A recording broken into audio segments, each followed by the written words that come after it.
Now, y'all know y'all love a good cheese pull, especially one to keep going and going just like that. Yeah, that cheese pull is from my chicken parmesan that I whipped up with some homemade spaghetti.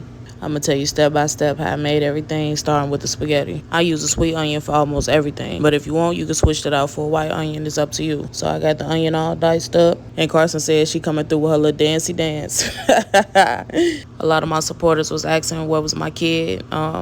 I just don't like posting her that much, but she's always around. She's always in the background watching me cook. She loves watching me cook. It's to the point where even when she watches Dora, she says, I want to watch the cooking one, Mommy, because she always sees her mom cook. So she loves what I do. So as y'all can see, I got the green pepper and the garlic diced up. Now what I'm working with right here is some fresh basil.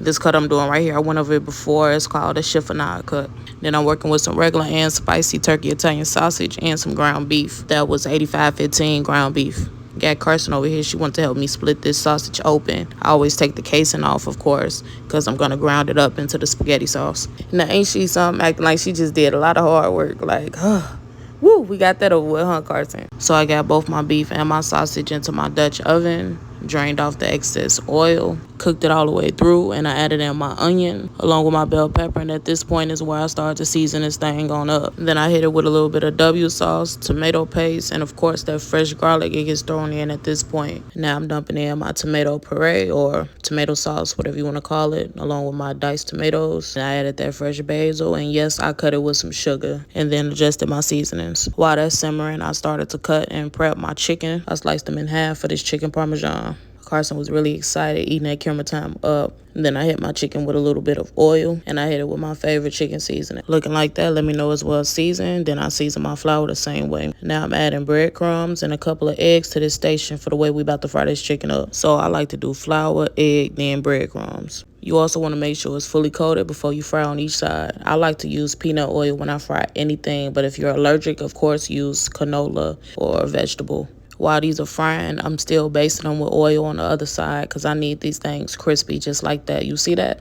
This is exactly how you want your chicken. I check back in on my spaghetti sauce, and it's looking pretty good at this point. Now, the chicken is all fried, and this may not be the way that you make your chicken parmesan, but I'm using this sauce to make this chicken parmesan. Then I took a little more fresh basil because I love it, and I put it on top just like that. I used some whole milk, low moisture mozzarella cheese, sliced them up, and I put them right on top of that. I also love a good Parmigiano Reggiano, however you pronounce it, y'all. Use some of that. Put it right on top of that mozzarella all over it. Then I hit it with a little avocado oil on top. Use whatever you prefer. And it was time to throw it in the oven. I threw it under the broiler actually because I wanted that cheese to brown and really bubble up like you see here. And another thing, I'm still practicing but trying to master how other chefs use the kitchen tweezers to plate their pasta.